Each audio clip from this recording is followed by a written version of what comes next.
എനിക്ക് ആദ്യം ഓർമ്മ വരുന്നത്. മനു എന്നാണ് ഈ സിനിമ ഡയറക്റ്റ് ചെയ്ത വ്യക്തിയുടെ പേര്. അദ്ദേഹം ഇന്ന് നമ്മളോടൊപ്പം ഇല്ല. അത് വളരെ ആക്ച്വലി വളരെ യങ് ആയിട്ടുള്ളൊരു വ്യക്തിയാണ് എന്നെ സംബന്ധിച്ചോളം മനു. അപ്പോൾ അങ്ങനൊരു സിറ്റുവേഷൻ ഫേസ് ചെയ്യുന്നത് ഞാൻ ആദ്യമായിട്ടാണ്. ഈ സിനിമ ഇറങ്ങി കാണണം എന്നുള്ളത് മനുവിനോടൊപ്പം ഒരുപാട് ഫൺ മൊമെന്റ്സ് ആസ്വദിച്ചിട്ടുള്ള ഒരാളായതുകൊണ്ട് ഷൂട്ട് ചെയ്യുന്ന ഇടവേളകളിലും അല്ലാത്തപ്പോഴും എനിക്ക് ഒരുപാട് ആഗ്രഹം ആയിരുന്നു. മനു ആഗ്രഹിച്ച പോലെ ഈ സിനിമ തിയേറ്ററിൽ ഇറങ്ങുക എന്നുള്ളത്. അതിന് ഞാൻ ഒരിക്കലും വിചാരിച്ചില്ല ഈ സിനിമയ്ക്ക് ഇനി ഒരു വെളിച്ചം കിട്ടുന്നു അല്ലെങ്കിൽ കാണുന്നു. അവിടെയാണ് മനുവിൻ്റെ വൈഫ് നൈന, നൈനയുടെ ഫാദർ, ഇവർ രണ്ടുപേരും എന്നോടൊപ്പം തന്നെ മറ്റു പ്രൊഡ്യൂസേഴ്സായ പേരുകൾ എനിക്ക് പെട്ടെന്ന് മറന്നു, റോയ്, സെബാസ്റ്റ്യൻ ആൻഡ് ജോൺ വർഗീസ്, ഇവരോടൊപ്പം ചേർന്ന് ഇവർ ഈ വരുന്ന ഏപ്രിൽ 18 ഈ സിനിമ തിയേറ്ററുകളിൽ ഇറക്കാൻ തീരുമാനിച്ചു. അതിന് നമ്മളെ ഹെൽപ്പ് ചെയ്യുന്നത് ചേട്ടൻ്റെ ബാനർ ഞാൻ വീണ്ടും പറഞ്ഞു, ഗുഡ് ഡേ മൂവീസാണ്. അത് ചെറിയ കാര്യമല്ല. ബിക്കോസ് ഇന്ന് നമുക്കറിയാം തിയേറ്ററിലോട്ടൊരു സിനിമ എത്തിക്കുമ്പോൾ അതിൻ്റെ പിന്നിലുണ്ടാവുന്ന ഒരു ഫിനാൻഷ്യൽ ചിലവുകളും ഒക്കെ ഉണ്ട്.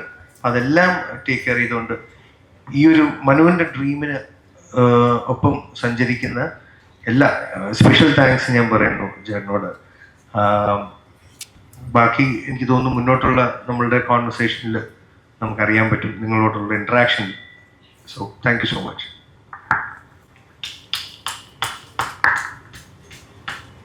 അല്ല, അങ്ങനെ പറഞ്ഞു പോകുന്നതിനേക്കാൾ നല്ലേ ചോദ്യങ്ങൾ അങ്ങനെ പറയുമ്പോൾ എല്ലാം ഒരു കാര്യം തന്നെ പറയാൻ പോണേ. ചോദിക്കുമ്പോൾ പറയാം, എന്തെങ്കിലും ചോദിക്കും, അതല്ല നല്ലത്.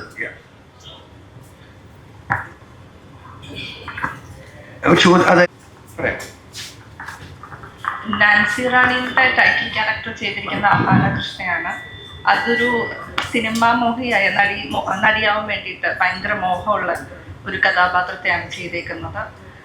പുള്ളിക്കാരിയുടെ ലൈഫിൽ ഫേസ് ചെയ്യുന്ന കുറേ സ്ട്രഗിൾസും അതെല്ലാം കഴിഞ്ഞിട്ട് കണ്ട ആ സ്വപ്നങ്ങളെല്ലാം സാക്ഷാത്കരിക്കാൻ വേണ്ടിയിട്ട് ചെയ്യുന്ന മുന്നോട്ട് പോകുന്ന ആ യാത്രയും എല്ലാമാണ് ആ സിനിമ മൊത്തത്തിൽ കാണിക്കുന്നത്.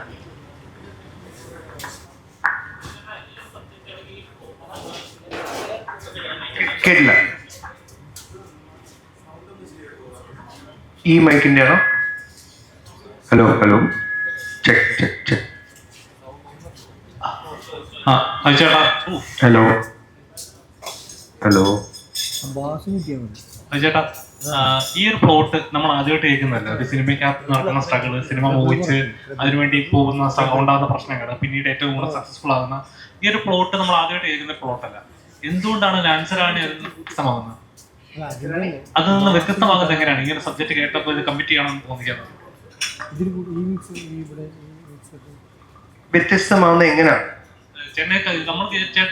എനിക്ക് എന്നോട് പറയുന്ന നാൻസി റാണി, ഞാൻ പലവട്ടം പറഞ്ഞിട്ടുണ്ട്, ഞാൻ ഒരു സിനിമയെ സമീപിക്കുമ്പം അതില് പൂർണ്ണമായും അതിന്റെ തിരക്കഥയിൽ ഞാൻ മുഴുകി കേട്ട് ജഡ്ജ് ചെയ്യാനിരിക്കാറില്ല. എന്നെ സംബന്ധിച്ചിടത്തോളം എൻ്റെ ക്യാരക്ടർ, സിനിമയുടെ ആകത്തുകയിലെ കഥ, അതാണ് ഞാൻ ഭാഗമാവുന്ന സിനിമകളുടെ ഭൂരിപക്ഷം എന്നെ കൊണ്ടുള്ള അവരുടെ ആവശ്യം. നാൻസി റാണിയുടെ കഥ കേട്ടപ്പോൾ ഇപ്പം നൈന പറഞ്ഞ പോലെ ഒരു സിനിമാ ഫാനായി, ഒരു മമ്മൂക്ക ഫാനായ ഒരു ക്യാരക്ടർ, ആ ടൈറ്റിൽ റോൾ നാൻസിയാണ് അഹാന പ്ലേ ചെയ്യുന്നത്. ആ കുട്ടിയുടെ ജീവിതത്തിൽ സംഭവിക്കുന്ന വളരെ നിർഭാഗ്യകമായ കാര്യങ്ങൾ, സന്തോഷകരമായ കാര്യങ്ങൾ, ഇതിൻ്റെ എല്ലാം ഒരു ട്രാവലാണ്, ജേർണി ഓഫ് നാൻസിയാണ് ഈ കഥ പറയാം. ആ നാൻസിയുടെ ജീവിതത്തിലോട്ട് വന്നു പോകുന്ന കഥാപാത്രങ്ങളാണ്. എനിക്ക് തോന്നുന്നു അത്രയേറെ ഒരു സ്റ്റെല്ലാർ കാസ്റ്റ് ഉണ്ട് ഇതിൽ. വന്നിരുന്നു കഴിഞ്ഞാൽ സ്റ്റേജിൽ നമുക്ക് ഇരുത്താൻ കസേരകൾ തികയില്ല. അത്രയും 32-33 വെരി നമുക്കൊക്കെ എത്ര 36. അതായത് എനിക്ക് ഇടയ്ക്ക് ഷൂട്ട് മാറിയൊക്കെ ആയിരുന്നു. അപ്പം കോവിഡ് ടൈം ആണല്ലോ, അപ്പോൾ വളരെ ഡിഫിക്കൽട്ടായ സമയത്ത് ഷൂട്ട് ഓർമ്മയുണ്ടല്ലോ. ഒരു ദിവസം ശ്രീനി സാറിനെ കാണുന്നു, ചില ദിവസം ലാൽ സാറിനെ കാണുന്നു, അർജുനെ കാണുന്നു, സണ്ണിയെ കാണുന്നു, അത് എളുപ്പം ധ്രുവനെ കാണുന്നു. സോ നമുക്കപ്പം ഞാൻ ഈവൻ ഇവിടുന്ന് ഇവരൊക്കെ ഈ കൊണ്ടിരുന്ന കാര്യം ചെറിയ എളുപ്പമുള്ള കാര്യമല്ല. സോ അത് വലിയൊരു അച്ചീവ്മെൻ്റാണ് ഒരു ബിഗിനിങ് ഡയറക്ടറെ സംബന്ധിച്ചോളം. അയാൾ ആ സബ്ജക്റ്റിൽ എന്തോ ഒരു താല്പര്യം അല്ലെങ്കിൽ ആ കഥാപാത്രത്തിൽ ഒരു മെറിറ്റ്. രണ്ടാം സമയത്ത് ജോലി തന്നവർ, ഞങ്ങൾക്ക് ജോലി തന്നു, അത് എല്ലാം ഇമോഷണലിയും അല്ലെങ്കിൽ വർക്ക് പ്രൊഫഷണലിയും നമ്മളെ കണക്ട് ചെയ്ത കാര്യമാണ്.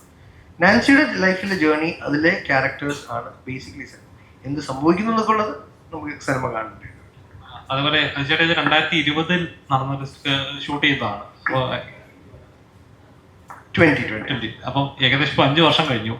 ഇപ്പൊ സിനിമ ഇറങ്ങുന്നത് സന്തോഷകരമായിട്ടുള്ള കാര്യമാണ്. പക്ഷെ ഇത്രയും ടൈം പീരീഡിന് ശേഷം ഇറങ്ങുമ്പോൾ അതിനെന്തെങ്കിലും ഇപ്പം നമ്മളിപ്പോ നമ്മുടെ ചിന്തകൾ മാറും, കാഴ്ചപ്പാടുകൾ മാറും. അപ്പൊ അങ്ങനെ ഒരു സാഹചര്യത്തിൽ ഈ സിനിമ തിയേറ്ററിൽ എത്ര നാൾ നിലനിൽക്കും എന്ന് വിശ്വാസമുണ്ടോ?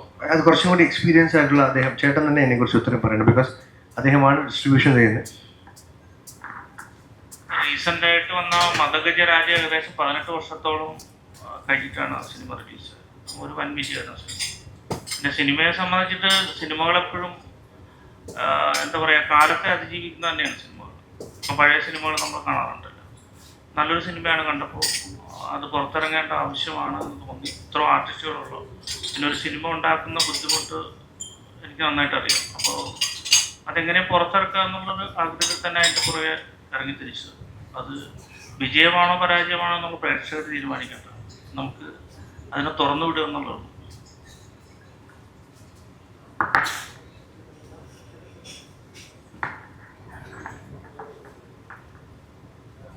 സോൻ ചേട്ടാ, ഈ സിനിമയിലെ കഥാപാത്രം എങ്ങനത്തെ ഒരു കഥാപാത്രമാണ്? നമ്മൾ നോർമലി കാണുമ്പോൾ ഒന്നുകിൽ അയ്യോ ആവുമായിരിക്കും, അല്ലെങ്കിൽ ഒരു പോലീസുകാരനായിരിക്കും, അല്ലെങ്കിൽ ഒരു കള്ളനായിട്ടായിരിക്കും. ഈ സിനിമയിലെ കഥാപാത്രം എങ്ങനെയാണ്? ഭാഗ്യത്തിന് ഇതിലൊരു കോളേജ് പ്രൊഫസറാണ്. കുറച്ച് നല്ല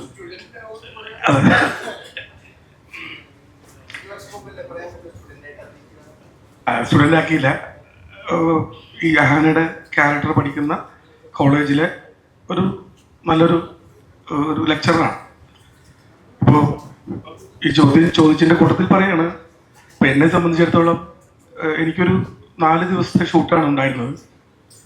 എനിക്ക് ഈ മനു എന്ന് പറയുന്ന ഡയറക്ടറെ പറ്റിയിട്ട് ഓർമ്മ വരുന്നത്, എൻ്റെ ജീവിതത്തിൽ ആദ്യമായിട്ടാണ് ഞാൻ ഒരു ഷോട്ട് അഭിനയിച്ച് ചെയ്യുമ്പോൾ ഒരു സംവിധായകൻ കൈയടിക്കുന്നു.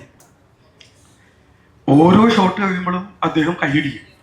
അപ്പോൾ അദ്ദേഹം കൈയടിക്കുമ്പോൾ സ്വാഭാവികമായിട്ടും ഡയറക്ടറാണ്, ഓൾ ക്രൂ ക്ലാപ്പ് തരും. അത് ഒരു നടനെ സംബന്ധിച്ചിടത്തോളം അല്ലെങ്കിൽ ഒരു പെർഫോമറെ സംബന്ധിച്ചിടത്തോളം ഭയങ്കര എൻകറേജ്മെൻ്റ് ആണ്. അപ്പം ഞാൻ മനുവിനോട് ചോദിച്ചു, ഇത് കളിയാക്കാനാണോ അതോ അത്രയൊക്കെ ഉണ്ടോ? അപ്പം മനു പറഞ്ഞില്ല, അത്രയൊക്കെ ഇല്ലെങ്കിലും കുഴപ്പമില്ല, എന്നാലും ഒരു പ്രോത്സാഹനമല്ലേ. അതൊരു മനുവിനെ പറ്റി ഓർക്കുമ്പോൾ ഞങ്ങൾക്ക് എല്ലാവർക്കും അത്രയും ആർട്ടിസ്റ്റുകളെ കംഫർട്ടബിൾ ആക്കുന്ന, കൃത്യമായി സ്റ്റോറി നരേറ്റ് ചെയ്യുന്ന ഒരു നല്ല പ്രതിഭയാണ് നമുക്ക് നഷ്ടപ്പെട്ടത്. അതുകൊണ്ട് തന്നെയാണ് ഇത്രയും ആർട്ടിസ്റ്റുകൾ അദ്ദേഹത്തിൻ്റെ സിനിമയോട് സഹകരിച്ചത്. അത് അദ്ദേഹത്തിൻ്റെ മാത്രം ഒരു ക്വാളിറ്റിയാണ്. അപ്പോൾ ആള് നമ്മുടെ ഒപ്പം ഇല്ലാത്തത് കൊണ്ട് പറയുന്നതല്ല, നല്ലൊരു വലിയ നിലയിലേക്ക് ഒരുപാട് സിനിമകൾ മലയാളത്തിന് സംഭാവന ചെയ്യാൻ കഴിവുള്ള ഒരാളായിരുന്നു മനു.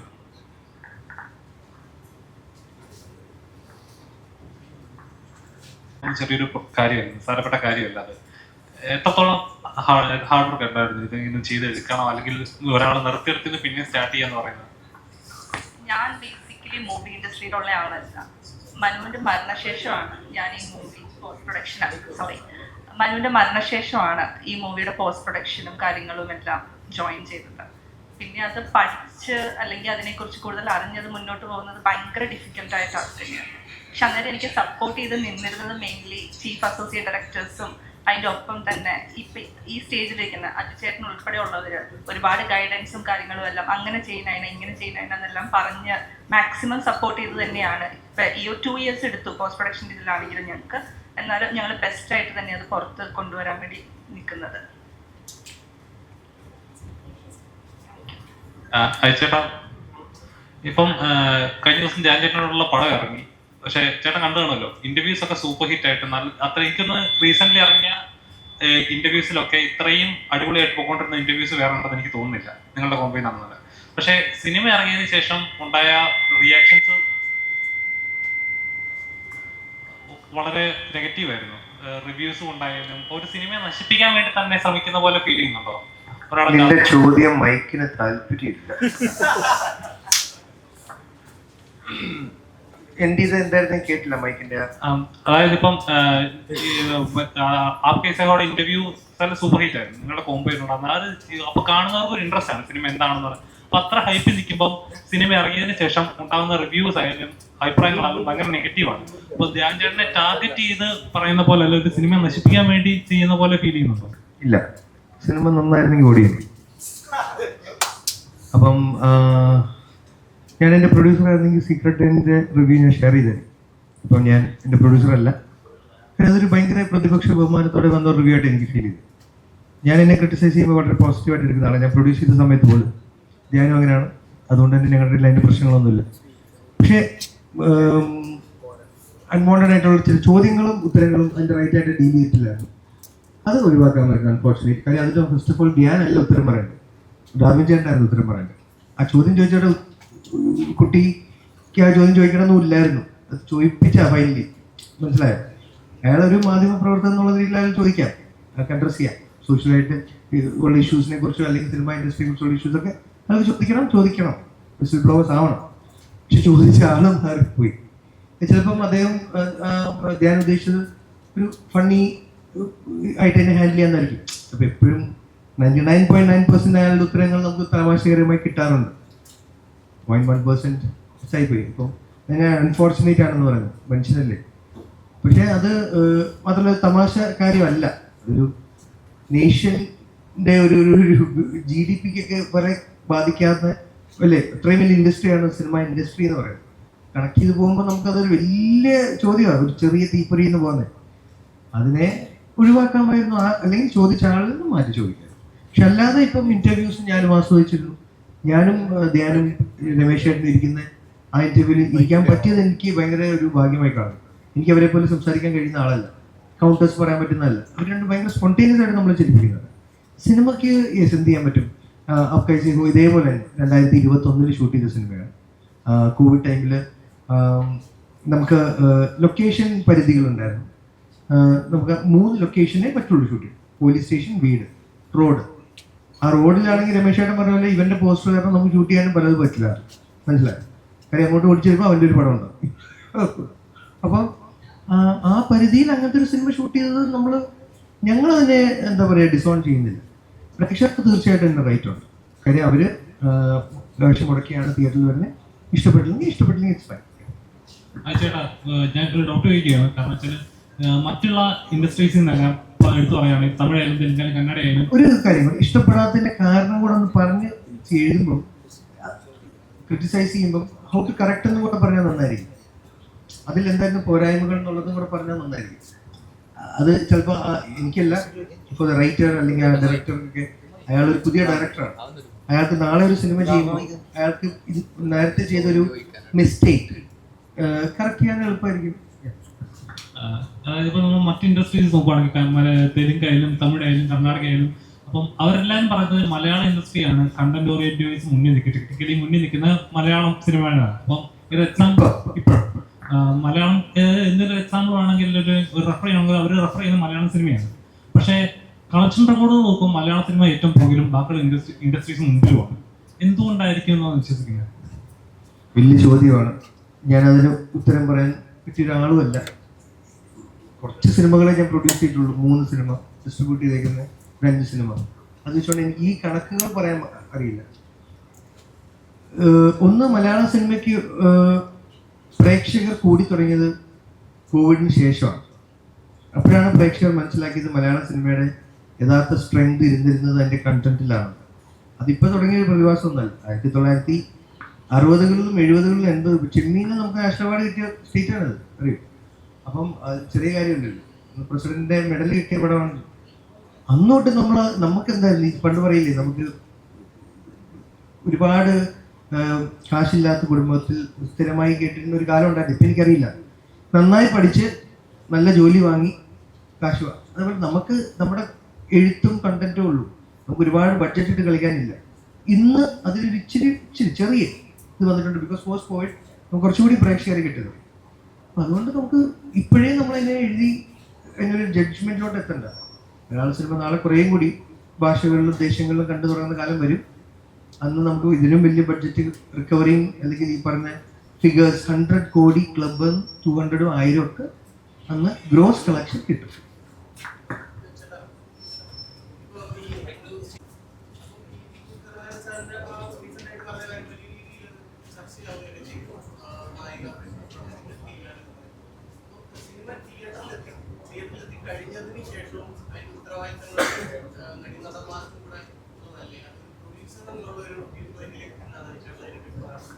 ഡിസോൺ ചെയ്യുന്നതിനോട് എനിക്ക് എതിരഭിപ്രായമാണ്. ആരും ഞാൻ ഇന്ന് വരെ ഒരു സിനിമയെ പബ്ലിക്കായിട്ട് ഞാൻ പരിഹസിച്ചേക്കുന്ന സിനിമ ഞാൻ പ്രൊഡ്യൂസ് ചെയ്ത് ഞാൻ ഹീറോ ആയ സിനിമ അത് 100% അവകാശം എനിക്കുള്ളതാണ്. അത് വേറൊരു ആൾ ചെയ്തൊരു സിനിമയെ അതിൽ പ്രവർത്തിച്ചിട്ട് നമ്മൾ അതിനോട് സഹകരിക്കാതിരിക്കുന്നതിനോട് എനിക്ക് വിയോജിപ്പാണ്. സിനിമയുടെ റിസൾട്ട് എന്തും ആവാം അല്ലേ, നമ്മൾ ഒരിക്കലും ഓടില്ല അല്ലെങ്കിൽ ചെയ്യുന്ന സമയത്ത് ഇത് ഓടുമോ എന്നൊക്കെ ഡൗട്ട് അടിച്ച സിനിമകൾ നന്നായി ഓടിയിട്ടുണ്ട്, തിരിച്ചും സംഭവിക്കുന്നുണ്ട്. സോ പ്രേക്ഷകരാണല്ലോ യഥാർത്ഥ വിധികർത്താക്കൾ, അത് നമ്മൾ ഒരുമിച്ചേറ്റുണ്ട്. പിന്നെ വിജയം വരുമ്പം ആ സമയത്ത് ഫാൻസ് ചിലപ്പോൾ ആ ഹീറോയുടെ ഫാൻസ് അത് അദ്ദേഹത്തിൻ്റെ സിനിമയാക്കി മാറ്റും. നാച്ചുറലി വിജയം ആഘോഷിക്കുമ്പോൾ അല്ലെങ്കിൽ അത് കിട്ടുമ്പോൾ പരാജയം വരുമ്പോൾ അത് ബെയർ ചെയ്യേണ്ടി വരും, ഇല്ലാന്ന് ഞാൻ പറയണില്ല. അത് അതിനൊരു എന്താ പറയുക ലിഖിതമായൊരു നിയമമില്ല, അത് അപ്പോഴത്തെ ഒരു ട്രെൻഡ് അനുസരിച്ച് അങ്ങ് പോകുന്ന കാര്യമാണ്. പിന്നെ നേരത്തെ പറഞ്ഞ പോലെ ഈ പ്രേക്ഷകർ വിയോജിപ്പ് പ്രകടിപ്പിക്കുന്നത് ദീർഘനാൾ ഒരു വ്യക്തിത്തില്ല. നമുക്ക് ഒരു കാര്യം നന്നായി ചെയ്തുകൊണ്ടിരുന്ന ഒരാൾ പെട്ടെന്ന് ഒരു ദിവസം ഒരു ഒരു ഒരു ഒരു മോശം ആയിട്ട് അവർക്ക് തോന്നുന്നൊരു സിനിമ ചെയ്യുമ്പോൾ ഒരു പിണക്കം, അതൊരു താൽക്കാലികമായൊരു പിണക്കമാണ്. ആ പിണക്കത്തിൻ്റെ ഒരു റിയാക്ഷനാണത്. ചിലപ്പോൾ റിവ്യൂ ആയിട്ട് വരാം, അല്ലെങ്കിൽ എഴുതി, അല്ലെങ്കിൽ ചിലപ്പോൾ വോയിസ് നോട്ട്സിൽ വരാം, അല്ലെങ്കിൽ മെസ്സേജ് ആയിട്ടൊക്കെ വരാം. നാളെ നല്ലൊരു കണ്ടന്റ് ആയിട്ട് ഇതേ വ്യക്തി വന്നാൽ ഇതേ പ്രേക്ഷകർ നല്ലത് പറയാറുമുണ്ട്. സോ അത് എന്നും ഒരു പെർമനന്റ് സ്റ്റേറ്റിൽ. സോ ഞാൻ നേരത്തെ പറഞ്ഞ പോലെ കറക്ഷൻസിന് ഉള്ളൊരു സ്പേസ് ആയിട്ട് ഈ ഒരു ഹെൽത്തി വേ ഓഫ് ക്രിറ്റിസിസം രണ്ട് കൂട്ടരിലും നിൽക്കുക. പ്രേക്ഷകരുണ്ടെങ്കിൽ സിനിമയുള്ളൂ എന്നുള്ള പൂർണ്ണ ബോധ്യം എല്ലാ സിനിമയിലും പ്രവർത്തിക്കുന്നവർക്കും.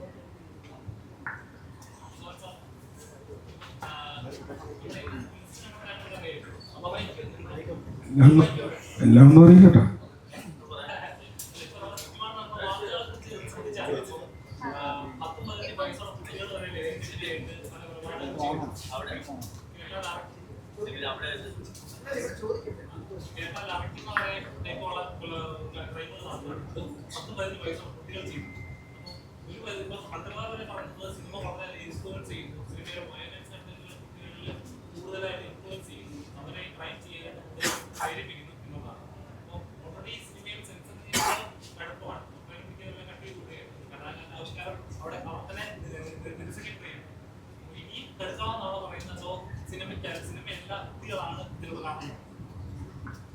ഇതിപ്പോ നാൻസി റാണിയായിട്ട് ക്ലബ് ചെയ്ത് പറയുകയാണെങ്കിൽ നാൻസി റാണി ഇതിനൊക്കെ നല്ല മെസ്സേജാണ് കൊടുക്കുന്നത്.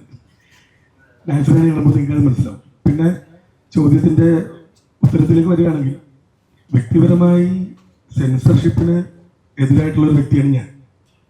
പ്രേക്ഷകരാണ് നേരത്തെ അജു പറഞ്ഞതുപോലെ യഥാർത്ഥ വിധികർത്താക്കൾ. ആവിഷ്കാര സ്വാതന്ത്ര്യത്തിന് വേണ്ടിയിട്ട് നിലകൊള്ളുന്ന ഒരാളാണ് ഞാൻ. ഏത് തരം സിനിമകൾ വന്നാലും അതൊക്കെ തള്ളണോ കൊള്ളണോ എന്നൊക്കെ അറിയാനുള്ള പ്രബുദ്ധരായ ജനങ്ങളാണ് പ്രത്യേകിച്ച് കേരളത്തിൽ. പിന്നെ ഒരു സിനിമയാണ് ഇവിടെ വയലൻസ് ഉണ്ടാക്കുന്നതെന്ന് പറയുന്നതോട് 1% പോലും എനിക്ക് യോജിക്കാൻ പറ്റില്ല. സിനിമ ബഹുഭൂരിപക്ഷം സിനിമകളും നന്മയുള്ള ഹീറോന്റെ കഥകളാണ്. അതൊന്നും ആൾക്കാരെടുക്കാത്തത് എന്താ? ഏതെങ്കിലും ഒരു സിനിമ വയലൻസ് കാണിക്കുമ്പോൾ നമ്മുടെ സമൂഹത്തിൽ ഉണ്ടാകുന്ന വയലൻസുകളെ അതുമായിട്ട് കണക്ട് ചെയ്യാൻ, അല്ലാതെ സിനിമ സ്വാധീനിക്കുമെങ്കിൽ നമ്മളെല്ലാവരും ഹീറോസ് ആവേണ്ട ആൾക്കാർ, നല്ല മനുഷ്യരാവേണ്ട ആൾക്കാരാണ്. അതിഭയങ്കരമായ മയക്കുമരുന്നിന്റെ ഉപയോഗം, പിന്നെ ഈ ന്യൂക്ലിയർ ഫാമിലിയിലെ ഇപ്പോൾ കുട്ടികൾ വിദേശത്തേക്ക് പോകാൻ ആഗ്രഹിക്കുന്നത് ഇവിടെ തൊഴിലില്ലാത്തതുകൊണ്ട് മാത്രമല്ല, അവരുടെ ഒരു ഫ്രീഡത്തിന്റെയും കൂടി ആവശ്യമായതുകൊണ്ട്. ഒരു ന്യൂക്ലിയർ ഫാമിലിയിൽ അവർക്ക് ഫ്രീഡം ഇല്ല, പുറത്തു പോയാൽ ഫ്രീഡം ഉണ്ടാവുന്നുള്ളൂ. അപ്പൊ അത്തരം ഡിപ്രഷൻ, അത്തരം പ്രശ്നങ്ങളിലൊക്കെ കുടുംബത്തിലുള്ള കുട്ടികൾക്ക്, പിന്നെ അവരുടെ ചുറ്റിനും മലയാള സിനിമ മാത്രമല്ല വയലൻസ് നമ്മളെക്കാൾ ഭീകരമായിട്ടുള്ള ഒരുപാട് സീരീസുകളും ഒരുപാട് വീഡിയോസും ഒക്കെ അവരുടെ വിരൽത്തുമ്പിൽ അവൈലബിൾ ആണ്. അപ്പൊ അത് മലയാള സിനിമയെ മാത്രം കുറ്റപ്പെടുത്തുന്നതിനോട് എനിക്ക് യോജിപ്പില്ല. അപ്പോൾ മാറിയ സാമൂഹ്യ അന്തരീക്ഷം, ലഹരിയുടെ അതിഭീകരമായ ഉപയോഗം, ഇതൊക്കെയാണ് പ്രധാന കാരണങ്ങൾ. സിനിമ അതിഭീകര വയലൻസ് ആണെങ്കിൽ നമ്മൾ കാണില്ല. ഇപ്പോൾ ഈ പറയപ്പെടുന്ന സിനിമ നമ്മുടെ കുട്ടികൾക്ക് അല്ലെങ്കിൽ ചെറുപ്പക്കാർക്ക് ഞങ്ങളുടെ ഒരു ജനറേഷനിലുള്ള പോലെ പോലും ഒരു വയലൻസ് ആയിട്ട് ഫീൽ ചെയ്തിട്ട് പോലും ഇല്ല. നമ്മൾ അവരോട് ചോദിക്കുമ്പോൾ ഇതൊക്കെ എന്തെന്നാണ് അവർ ചോദിക്കുന്നത്. അപ്പം അതുകൊണ്ട് സിനിമയെ കുറ്റം പറയേണ്ടതെന്നാണ് എൻ്റെ അഭിപ്രായം.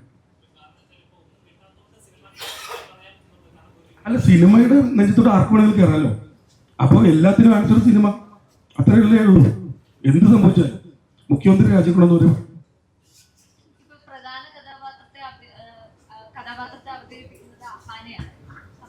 അങ്ങനെ ഷൂട്ടിലാണോ? നേരത്തെ ഇങ്ങനെ ഒരു വിവാദം വന്നിരുന്ന ഒരു നടി പ്രമോഷനിൽ പങ്കെടുത്തില്ല എന്നൊരു ഇത് വന്നിരുന്നല്ലോ. ഈ സിനിമയല്ല, അതേപോലെ തന്നെ നിന്റെ പോസ്റ്റേഴ്സ് ഒന്നും ഇൻസ്റ്റാഗ്രാമിൽ ഷെയർ ചെയ്യോ അങ്ങനെ ചെയ്യാതൊരു ഇതൊന്നും കണ്ടിട്ടില്ല. അതുകൊണ്ടാണ് അഹാന നല്ലൊരു നടിയാണ്. അഹാനെ കുറിച്ച് ഇപ്പോൾ പറഞ്ഞ് ഇതുകൊണ്ട് ഷെയർ ചെയ്യുന്നില്ല എന്നൊക്കെ ചോദിച്ചാൽ ഞാൻ മാക്സിമം എൻ്റെ ബെസ്റ്റ് അഹാനയോട് സംസാരിച്ചിരുന്നു. പിന്നെ പ്രൊഡക്ഷനും PROസും എല്ലാവരും സംസാരിച്ചിരുന്നു, ലൈക്ക് മാക്സിമം കോപ്പറേറ്റ് ചെയ്യുക എന്ന് പറഞ്ഞ്. ബട്ട് എനിക്ക് തോന്നുന്നു മനു ഉണ്ടായിരുന്ന സമയത്ത്, ഡയറക്ടർ ഉണ്ടായിരുന്ന സമയത്ത് മേ ബി എന്തെങ്കിലും ഇഷ്യൂസ് ഉണ്ടായിരുന്നിരിക്കാം. എനിവേ പുള്ളിക്കാർക്ക് ഇപ്പോഴും അത് മറന്നിട്ടുണ്ടാവില്ല. 3 years കഴിഞ്ഞു ഇപ്പം. അങ്ങനെയാണെങ്കിലും ആഫ്റ്റർ ഓൾ 3 വർഷം കഴിയുമ്പോൾ സ്വാഭാവികമായിട്ടും ഒരു മാനുഷിക പരിഗണന എന്നുള്ളത് കൊണ്ട് തീർച്ചയായിട്ടും അവരതെല്ലാം മറന്ന് സഹകരിക്കേണ്ടതാണ്. എന്തുകൊണ്ട് എനിക്കറിയില്ല.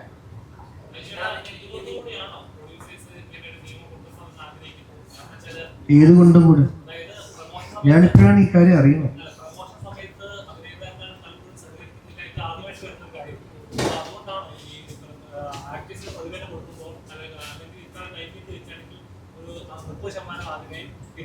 ഒരു ഡൗട്ട് കിട്ടി, ഞാൻ കയറി ചോദിക്കില്ല. ഈ ബീവശേട്ടൻ്റെ കാര്യവും ഈ കാര്യം എന്നുള്ള 2 കാര്യങ്ങൾ ഇപ്പോഴും ഇതിപ്പോൾ റീസെൻ്റായിട്ട് നടന്നതാണെന്നും പറയുന്നു. അല്ലാതെ ഇത് ഒരുപാട് സംഭവിക്കുന്നുണ്ടോ ഇൻഡസ്ട്രിയിൽ?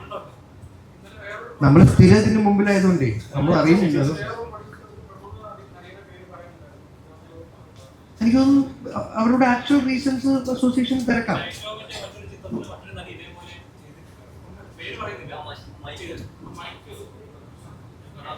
എന്താ പറയുക, നിങ്ങൾ ചോദിക്കുമ്പോൾ മൈക്ക് വെച്ചാൽ ബെറ്ററാ. ഇത് ഫീൽഡിൽ വരുമ്പം ചോദ്യത്തിന് ചോദ്യമില്ല. ഇവിടെ ഇരിക്കുന്നവർ വെറുതെ ഉത്തരം കൊടുക്കണം. അല്ല, ഇതിനു മുമ്പ് പല ഇൻസിഡൻസ് ഷൈൻഡോമിന്റെ ഒരു ചിത്രത്തിൽ ഒരു നായിക ഇതേപോലെ ചെയ്തിരുന്നു, പാർപ്പാസിന്റെ ചിത്രത്തിൽ ഇതേപോലെ സംഭവിച്ചിരുന്നു. ഇതിപ്പോ കുറച്ചായിട്ട് ഇങ്ങനെ സംഭവിക്കുന്നുണ്ട്. എനിക്കൊന്ന് കാശ് ആദ്യമേ കിട്ടുന്നതുകൊണ്ട് പിന്നെ പ്രൊമോഷന് വന്നില്ലെങ്കിലും കുഴപ്പമില്ല എന്നൊരു ചിന്താഗതിയാണോ? തീർച്ചയായിട്ടും അല്ലല്ലോ. എന്തെങ്കിലുമൊക്കെ ഇപ്പൊ നൈന പറഞ്ഞ പോലെ എന്തെങ്കിലും പേഴ്സണൽ റീസൺസ് ഉണ്ടാവാം 2 കൂട്ടർക്ക്. അപ്പം അത് എനിക്ക് തോന്നുന്നു ഒരു മുറിയിൽ ചർച്ച ചെയ്ത് തീർക്കേണ്ട കാര്യങ്ങളാണെന്നുള്ള അഭിപ്രായക്കാരൻ ഞാൻ. പൊതുവെ ഒരിക്കലും നമ്മൾക്കൊരു ഇഷ്യൂ വരുമ്പം ഉടനെ അത് സമൂഹ മധ്യത്തിൽ വന്ന് ചർച്ച ചെയ്യണം എന്നുള്ള ആളല്ല. Never to the media. അല്ല, നിങ്ങൾ ക്രൂരൻ, നിങ്ങൾ മിററാണ്, നിങ്ങൾ ആവശ്യമാണ്. പക്ഷെ എൻ്റെ കാര്യത്തിന് എനിക്ക് ഹാൻഡിൽ ചെയ്യാൻ അറിയാം. നിങ്ങളുടെ സഹായം വേണ്ട. അല്ല, ഒരു ആക്ടർ എന്നല്ല, ഒരു പ്രൊഡ്യൂസർ എന്ന ലെവലിൽ ചിന്തിച്ചു നോക്കിയാൽ ഞാൻ അത് തന്നെ ചെയ്യും. ഞാൻ പോയി ഹാൻഡിൽ ചെയ്യും. എൻ്റെ സംഘടനയിലുള്ള എന്നെ സഹായിച്ചിട്ടുള്ള അതേ സംഘടനകളിൽ പോയി കാണും. ഞാൻ മീഡിയയിൽ വന്ന് പറയാറുണ്ടോ? ഇപ്പം നൈന ഇത്രയും കാലമായിട്ടും എൻ്റെ അറിവിലില്ലായിരുന്നു. നൈന ഇത്രയും കാലം ഇത് പറഞ്ഞിട്ടുണ്ട്.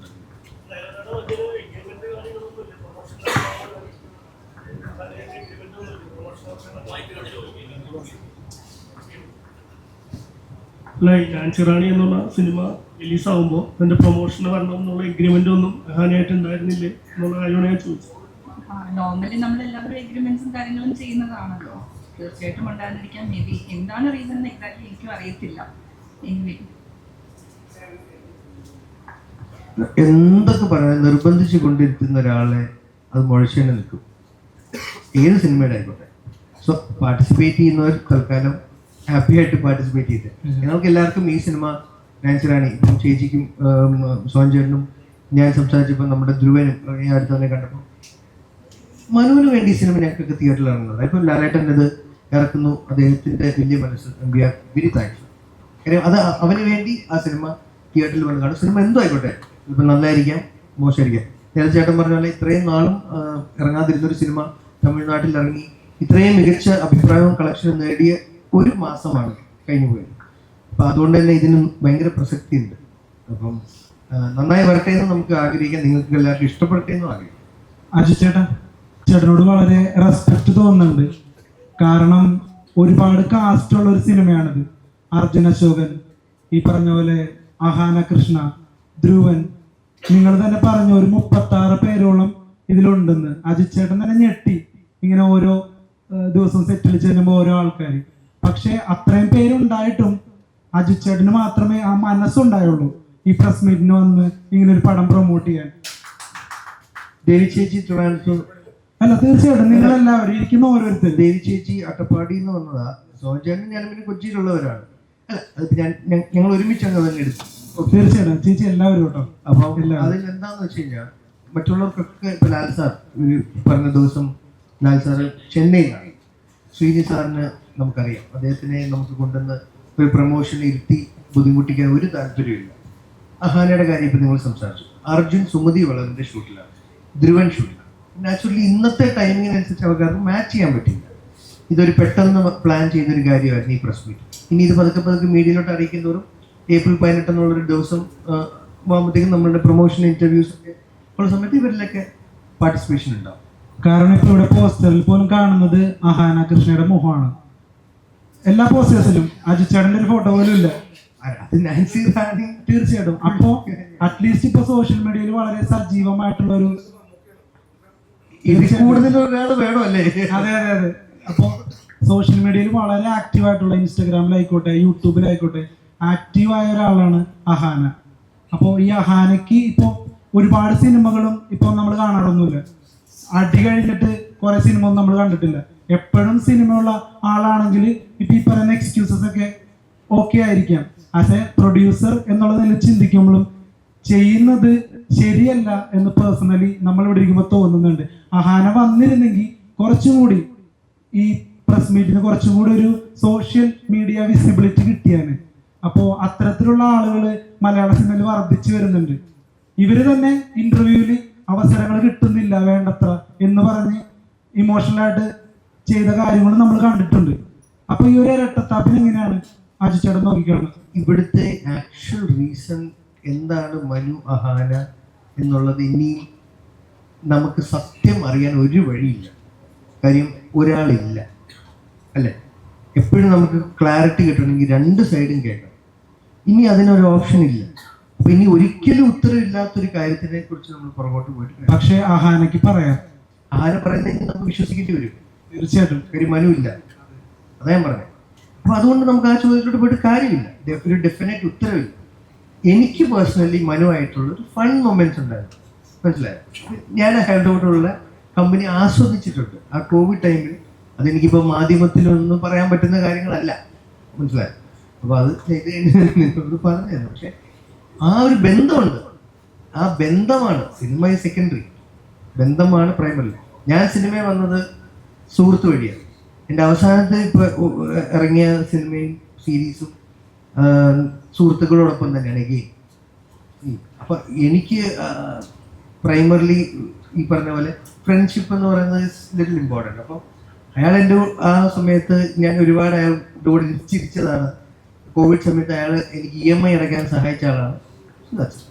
അപ്പോൾ അർജുൻ അശോകൻ തുടങ്ങിയവരുടെ ഈ വിട്ടുനിൽക്കലിനെ കുറിച്ച് അയാൾ അർജുൻ സുമതി വളവിൻ്റെ ഷൂട്ടില്ല, ഇൻട്രസ്റ്റഡ് ആണ്. അയാൾ വരും, ധ്രുവൻ വരും.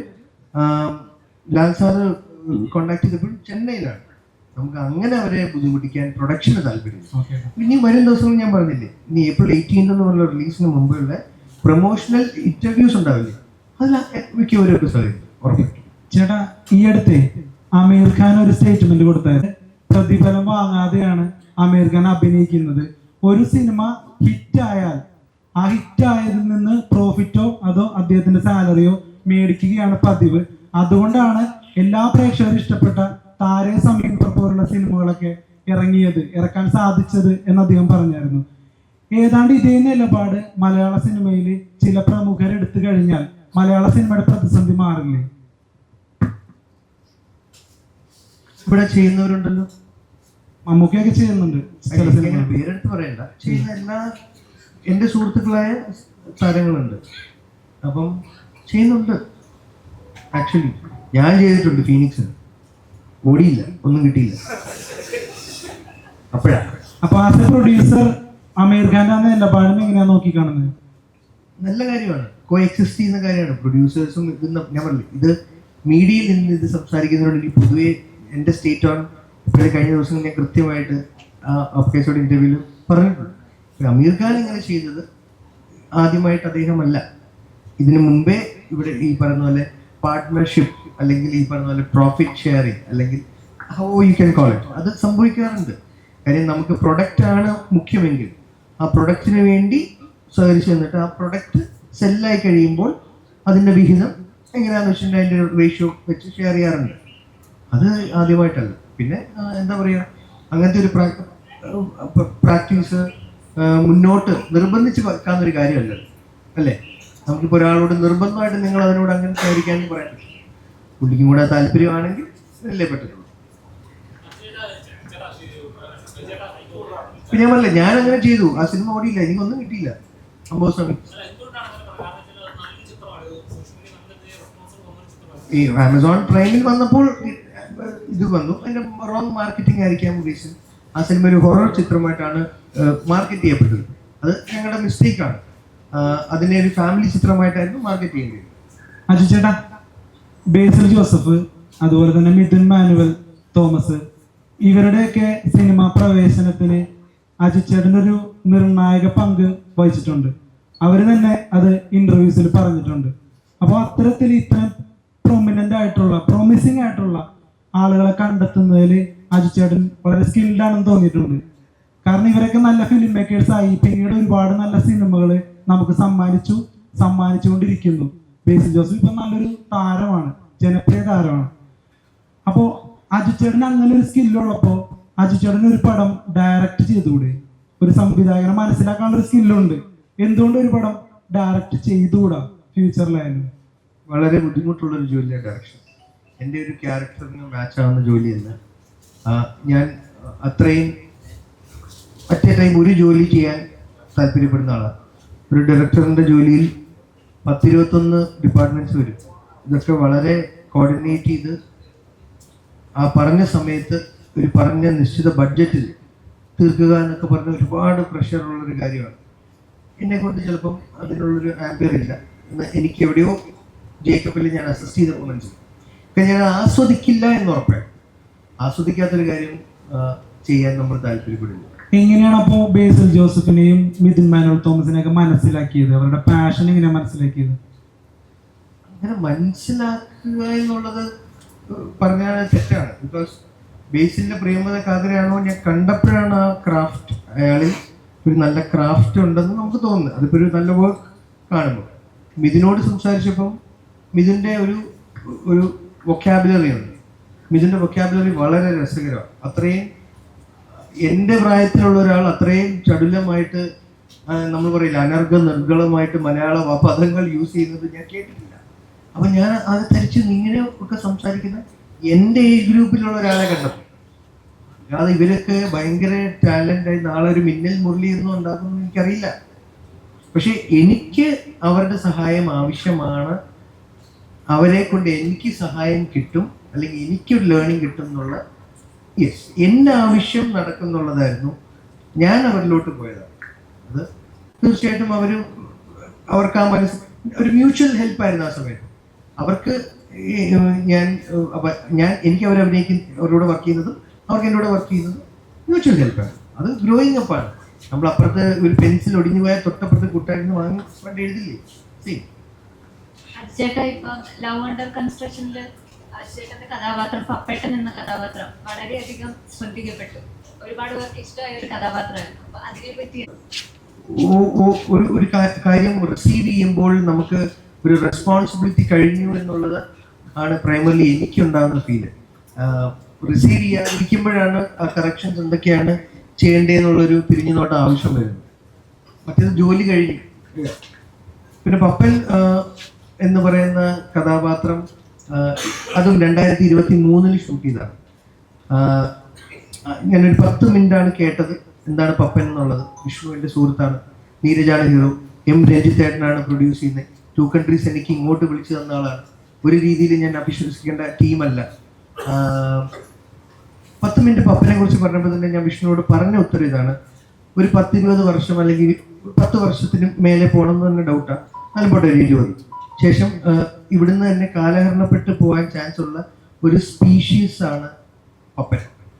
കുറേ പപ്പന്മാർ പണ്ടൊക്കെ നമ്മൾ 1960-കളിൽ 70-കളിലൊക്കെ കാണുന്ന സിനിമകളിൽ ചില അമ്മാവന്മാരുണ്ട് അല്ലേ, കിണ്ടിയിൽ കാല് കഴുകി അകത്ത് കയറുന്ന അന്ന് സ്ഥിരമായിരുന്നു. പുറത്ത് മണ്ണാനും ചെരുപ്പില്ല, അങ്ങനത്തെ അവരുടെ ഭാഷാ രീതിയുണ്ട്. വളരെ ഒരു വേറൊരു പെങ്ങളെ കെട്ടിച്ചിട്ടെന്ന് പറഞ്ഞാൽ വീട്ടിൽ കയറിയിട്ട് വളരെ അധികാരത്തോടെ പെരുമാറുന്നു കഴിഞ്ഞാൽ പുല്ല് ഉണ്ടാക്കി കൊടുത്ത് വിടുമല്ലേ അന്നത്തെ ചില അമ്മാവന്മാരുണ്ട്. അപ്പൊ ആ രീതിയിൽ പെരുമാറിക്കൊണ്ടിരുന്ന ടോക്സിസിറ്റീസ് നമുക്ക് തോന്നുന്ന പിന്നെ അവരിന്നില്ലല്ലോ.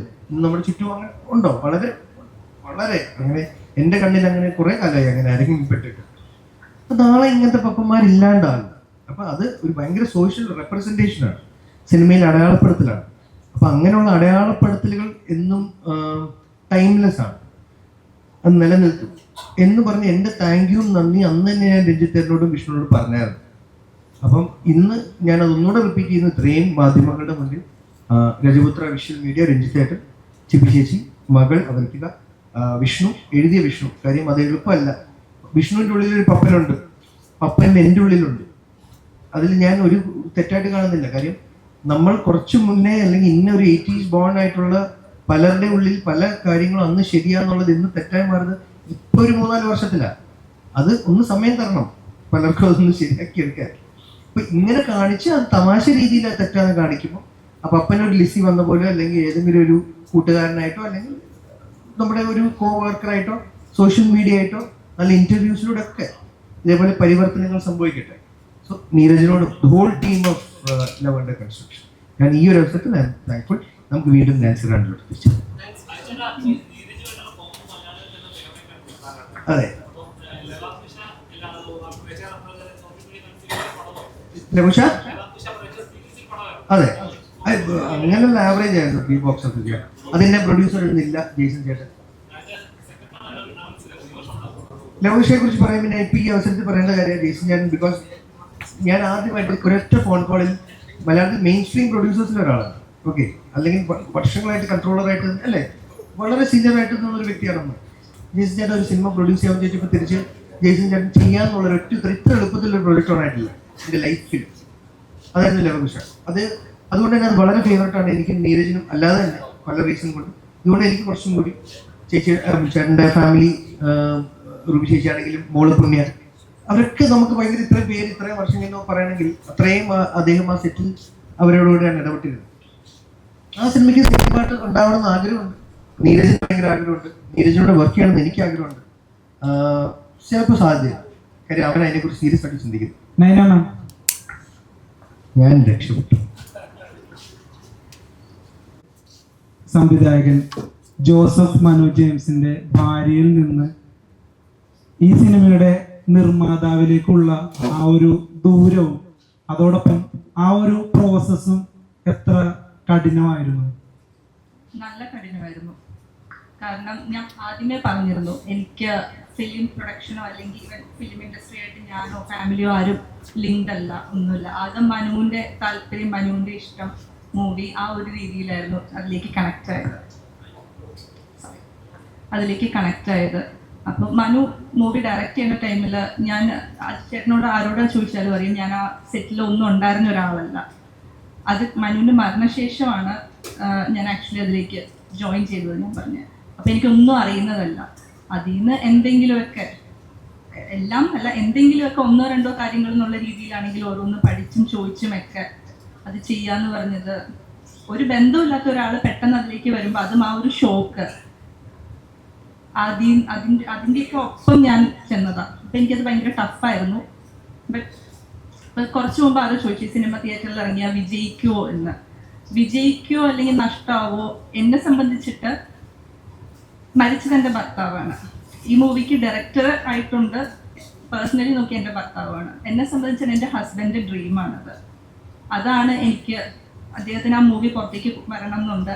അതിന് വേണ്ടിയിട്ടാണ് ഞാൻ ഇത്രയും ഓടിയത്. അതിനു വേണ്ടിയിട്ട് ഇപ്പോഴും ശ്രമിക്കുന്ന, ഇപ്പോഴും ഇവരെല്ലാവരും സപ്പോർട്ട് ചെയ്യുന്നത്. അപ്പോൾ ആ യാത്ര ഒട്ടും സിമ്പിൾ അല്ലായിരിക്കുമെന്ന് മേ ബി ഊഹിക്കുമ്പോൾ മനസ്സിലാവുമല്ലോ. കാരണം ആ ഒരു സങ്കടവും വിഷമവും അവിടെ കിടക്കുന്നു, അതിൻ്റെ ഒപ്പം ഈ മൂവിയുടെ ടെൻഷനും ഇതും എല്ലാം ഇപ്പുറത്ത് കിടക്കുന്നു. ഇതെല്ലാം ബാലൻസ് ചെയ്ത് പോകാന്ന് പറഞ്ഞാൽ ടു ഡിഫിക്കൽട്ട്. ഈ ഒരു പ്രോസസ്സിൽ ഏറ്റവും ഇൻസ്പിറേഷൻ ആയിട്ട് വന്ന ഒരു ഘടകം എന്താണ്?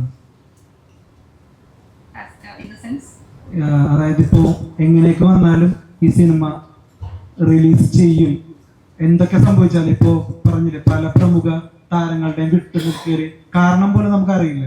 അപ്പൊ ഇത്രയൊക്കെ പ്രതിസന്ധികൾ ഉണ്ടായിട്ടും ഈ സിനിമ വിടില്ല എന്നുള്ള ഇൻസ്പിറേഷൻ ഹസ്ബൻഡ് തന്നെയാണ്.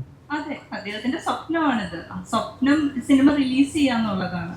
എന്നെ സംബന്ധിച്ചിട്ട് ഞാൻ അതിനു വേണ്ടിയിട്ടാണ് നോക്കുന്നത്. അപ്പൊ ആ ഒരു ഇപ്പൊ നമ്മൾക്കൊരു അടുപ്പമുള്ള ഒരാളുടെ സ്വപ്നം നമ്മൾക്ക് എന്തായാലും നടത്തി കൊടുക്കണം എന്നായിരിക്കുമല്ലോ ബേസിക്കലി ആഗ്രഹം ഉണ്ടാവുക. അപ്പോൾ എനിക്ക് അത്രയും പ്രിയപ്പെട്ട ഒരാളുടെ സ്വപ്നം പുറത്തേക്ക് കൊണ്ടുവരാന്നുള്ളതാണല്ലോ എന്റെയും ലക്ഷ്യമുള്ളത്. അതിനു വേണ്ടിയിട്ടുള്ള ഒരു യാത്രയായിരുന്നു സത്യത്തിൽ. Thank you.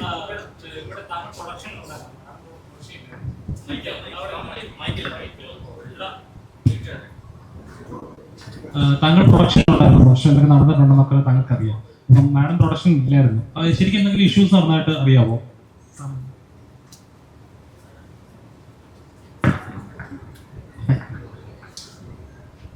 ഞാനതിൻ്റെ ചീഫ് അസോസിയേറ്റ് ഡയറക്ടർ എഡിറ്ററാണ് അമിത്. ക്വസ്റ്റ്യൻ എന്നോട് ചോദിക്കാം. മാഡം പ്രൊഡക്ഷൻ ഇല്ലായിരുന്നു, അപ്പൊ താങ്കൾ ഫുൾ ടൈം പ്രൊഡക്ഷൻ ഉണ്ടായിരുന്നു. സെറ്റിൽ എന്തെങ്കിലും ഇഷ്യൂസ് ഉണ്ടായത് കൊണ്ടാണോ? അല്ല, അങ്ങനല്ല. ഈ ഫിലിം സ്റ്റാർട്ട് ചെയ്യുമ്പോൾ ഒരു വളരെ കൊച്ചു ചിത്രമായിരുന്നു. ചേട്ടൻ, ശ്രീനിവാസൻ സാറ്, ലാൽ സാർ, 2-3 കഥാപാത്രങ്ങൾ മാത്രമേ ഉള്ളായിരുന്നു. അങ്ങനെ അവിടെ പോയി കോവിഡ് വന്ന് ആ ഒരു ക്രൈസിസിൽ നിന്ന് മെയിൻ ഉണ്ടായിരുന്ന കുറച്ച് പേര് ഫണ്ട് ചെയ്തവർ ബാക്ക് ഓഫ് ചെയ്തു. ആ ടൈമിൽ കോവിഡ് ആയതുകൊണ്ട് ഫിലിം ഭയങ്കര പ്രതിസന്ധി ആയിരുന്നല്ലോ. അങ്ങനെ സാറ് തീരുമാനിച്ചു നാൻസി റാണി അങ്ങനെ ഒതുങ്ങി പോകരുത്, സാറ് ഇരുന്ന് എഴുത്താണ് സാറിൻ്റെ ഏറ്റവും വലിയ ശക്തി. ഞങ്ങൾക്ക് അറിയാം. ഈ നാൻസി റാണി വരെ സാറിൻ്റെ ഒരു വളരെ കൊച്ചു ചിത്രമാണ്, ഒരുപാട് വലിയ വലിയ കഥകളും അടിപൊളി ഒരു മനുഷ്യനായിരുന്നു. ഞങ്ങൾക്കത് ഭയങ്കര നഷ്ടമാണ്. അപ്പോൾ സാറ് ആ ഒരു കോവിഡ് ടൈമിൽ ഇരുന്ന് എഴുതി വലുതാക്കി. അതാണ് ഇത്രയും 36+ ആക്ടേഴ്സ് ഉണ്ടായിരുന്നു. ശരിക്കും എഡിറ്റിംഗ് ടേബിളിൽ കട്ട് ചെയ്ത് കുറേ പേരെ മാറ്റേണ്ട വന്നു. അത് വിഷമമുണ്ട്, പക്ഷെ നല്ല നല്ല സീൻസുകൾ ഉണ്ടായിരുന്നു. അപ്പം അങ്ങനെ ഡെവലപ്പ് ചെയ്തുകൊണ്ട് വന്നപ്പോൾ സാറ് പ്രൊഡക്ഷനിലേക്ക് ഇറങ്ങി. പ്രൊഡക്ഷനിൽ സപ്പോർട്ട് ചെയ്തത് മാമാണ്. അങ്ങനെ ഇന്ന് ഈ കാണുന്ന നാൻസി റാണി അത് ഏപ്രിൽ 18 ഇറങ്ങും. എൻ്റെ ഒരു അഭിപ്രായത്തിൽ നല്ലൊരു സിനിമയായിരിക്കും അത്. ഇത്രയും വർഷം ഡിലേ ആയതുകൊണ്ട് അത് തീരെ ഒരു മോശമായിരിക്കത്തില്ല. നിങ്ങൾക്ക് അതിൽ നിന്ന് നല്ല തന്നെ പ്രതീക്ഷിക്കാം. Thank you.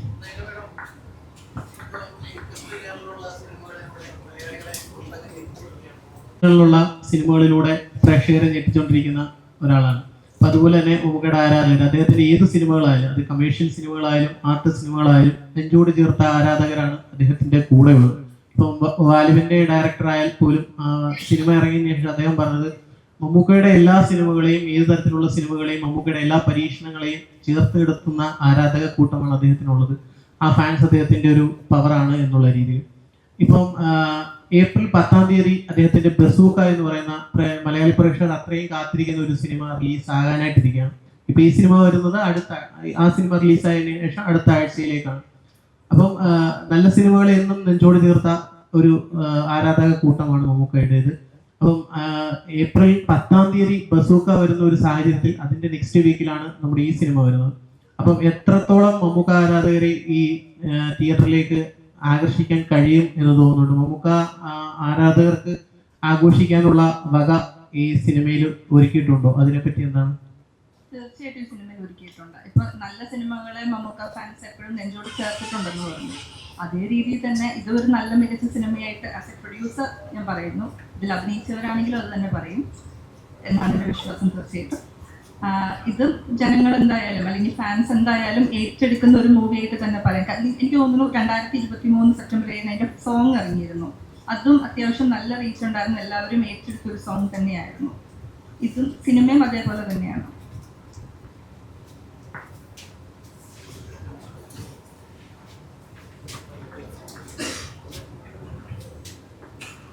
ദേവി അജിത്ത് എന്ന് പറഞ്ഞ ആർട്ടിസ്റ്റ് കൂടി ഇരിപ്പുണ്ട്. ഒരു ചോദ്യം ഞാൻ ചോദിക്കട്ടെ, മീഡിയക്കാർക്ക് വേണ്ടിയിട്ട്. ആക്ഷൻ ഹീറോ ബിജുവിലെ റിയലിസ്റ്റിക് അഭിനയമാണ് കാഴ്ചവെച്ചത്. ഒട്ടനവധി ചിത്രങ്ങളിൽ ചെയ്തിട്ടുണ്ട് വൈവിധ്യമാർന്ന വേഷം.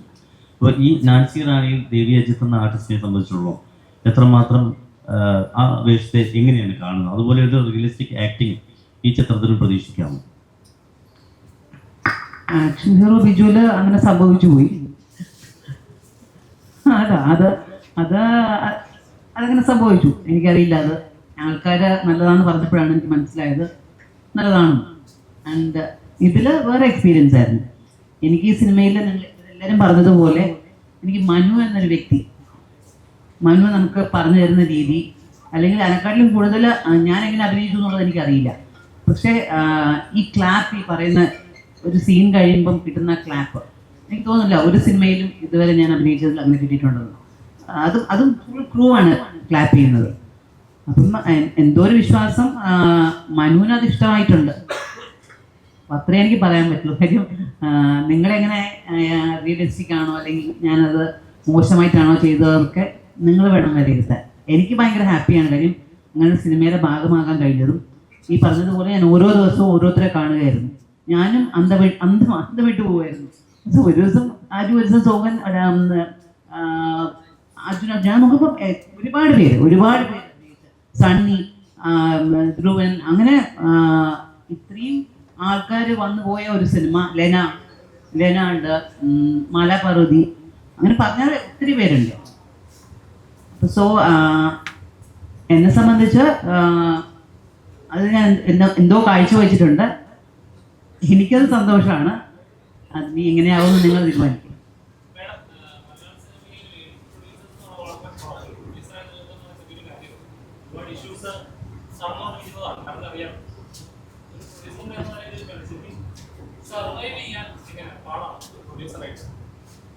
ഞാൻ ഒരു സിനിമ അജിത്തിൻ്റെ കൂടെ ഒരു സിനിമയെ പ്രൊഡ്യൂസ് ചെയ്തിട്ടുള്ളൂ. അത് പിന്നെ അത് ഇവിടെ പറഞ്ഞതുപോലെ അതൊരു ട്രാജഡി ആയിരുന്നു ആ സിനിമ. പിന്നെ ഞാൻ ശ്രമിച്ചിട്ടില്ല, എൻ്റെ കയ്യിൽ കാശില്ല അതിനുള്ള. സോ സർവൈവറിൻ്റെ കാര്യവും I am not a producer, എൻ്റെ കയ്യിൽ പൈസ ഇല്ല അത് ചെയ്യാൻ. അപ്പം അത് ചെയ്തിട്ടുള്ളതൊക്കെ അതിനെക്കുറിച്ച് അറിയാവുള്ളൂ. ആൻഡ് ഞാൻ ഒരുപാട് സഫർ ചെയ്തതാണ് ആ പ്രൊഡ്യൂസർ ആയപ്പോൾ. അത് തിയേറ്ററിലേക്ക് എത്തിക്കാനും അത് ആൾക്കാർ അക്സെപ്റ്റ് ചെയ്തില്ല. നമ്മൾ വിചാരിച്ച അത്രയും നമുക്ക് കാശ് തിരിച്ച് കിട്ടിയില്ല. ഒരുപാട് കാശ് കയ്യിൽ നിന്ന് പോയി, ആള് പോയി. സോ അതുകൊണ്ട് അങ്ങനെ റിസ്ക് എടുക്കാനും അതിനെക്കുറിച്ച് സംസാരിക്കാൻ എനിക്ക് അറിയില്ല. എനിക്ക് ആകെ അറിയാവുന്നത് ഇതുപോലെ ഒരു സിനിമ ഫുള്ളായിട്ട് ഞാൻ കേട്ടിട്ടുള്ള ഒരു ഒറ്റ സിനിമയാണ്.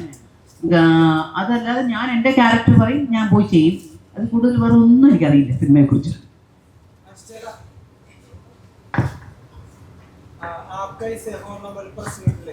ഒരു ചേച്ചി ഒരു ചോദ്യം ചോദിച്ചു ധ്യാൻ ചേട്ടനോട്. സുപ്പി ആപ്പ് പോലുള്ള ഗെയിമിംഗ് ആപ്പുകളിൽ സാമൂഹ്യ പ്രതിബദ്ധതയുള്ള ഒരു നടൻ അങ്ങനെ അഭിനയിച്ച് ചെയ്യുന്നത് ഒരു ഇറസ്പോൺസിബിൾ ആയ ഒരു നിലപാടല്ലേ? അങ്ങനെ ചെയ്യാമോ എന്ന് ചോദിച്ചപ്പോ അതിന് മറുപടിയായിട്ട് ഒരു തഗ്ഗെന്നുള്ള രീതിയിൽ കൊടുത്തത് എനിക്ക് ഈ ചോദ്യം ജനം കേൾക്കണേ.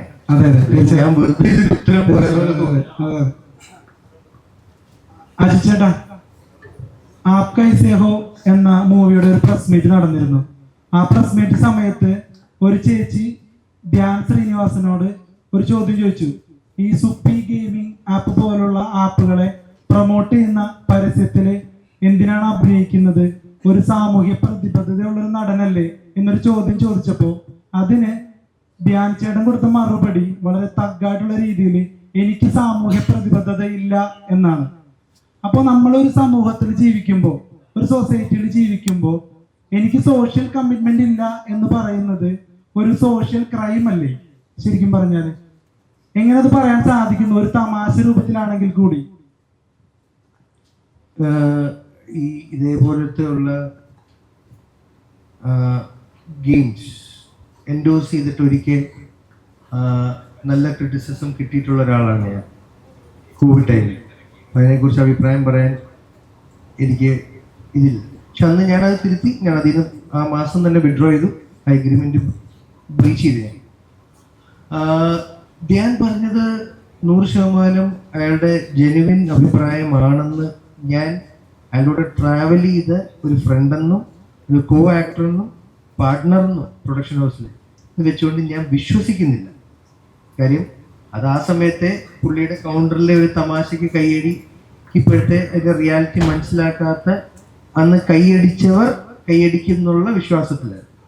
പുള്ളി ഒരിക്കലും സോഷ്യലി കമ്മിറ്റ്മെൻറ്റ് ഇല്ലാത്ത ഒരാളായിട്ട് എനിക്ക് പുള്ളിയെ ഫീൽ ചെയ്തിട്ടില്ല. കാര്യം അങ്ങനെയാണെങ്കിൽ ചെറുപ്പത്തിൻ്റെ സമയത്ത് ഉള്ള ധ്യാനമല്ല ഇന്നത്. അപ്പോൾ അതെന്തുകൊണ്ടാണ്? അത് സോഷ്യൽ കമ്മിറ്റ്മെൻറ്റ് വന്നതുകൊണ്ടാണ്. ഇനി നിങ്ങളൊക്കെ തന്നെ കൗണ്ടർ പറയുമ്പോൾ ചിരിച്ച് രസിപ്പിച്ച് ഈ പറഞ്ഞ പോലെ അയാളെ ട്രീറ്റ് ചെയ്തിട്ട് സീരിയസ് ചോദ്യം ചോദിക്കുമ്പോഴേ അയാൾ തമാശ പറയും അല്ലേ?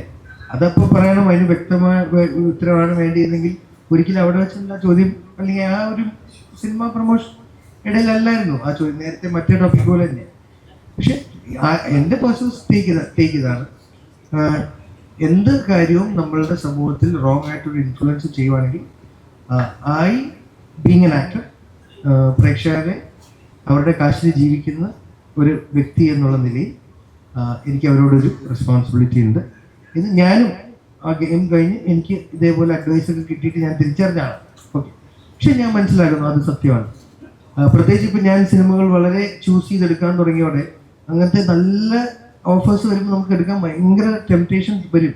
മനസ്സിലായി? നമ്മുടെ ജീവിത സാഹചര്യങ്ങൾ നമുക്ക് ഈ പറയുന്ന പോലെ സ്ഥിരമായിട്ടുള്ള സിനിമകൾ ഇല്ലാതാകുമ്പോൾ മറ്റേ നമുക്ക് എന്ത് സിനിമയും എന്ത് വേഷവും ചെയ്യാമെന്നുള്ളൊരു മൈൻഡ് സെറ്റ് ആണെങ്കിൽ എനിക്ക് കുഴപ്പമില്ല. എനിക്ക് ഗെയിമിങ് ഇങ്ങനത്തെ ഓഫേഴ്സ് പരസ്യങ്ങളൊന്നും വന്നാൽ നമുക്ക് തോന്നില്ല.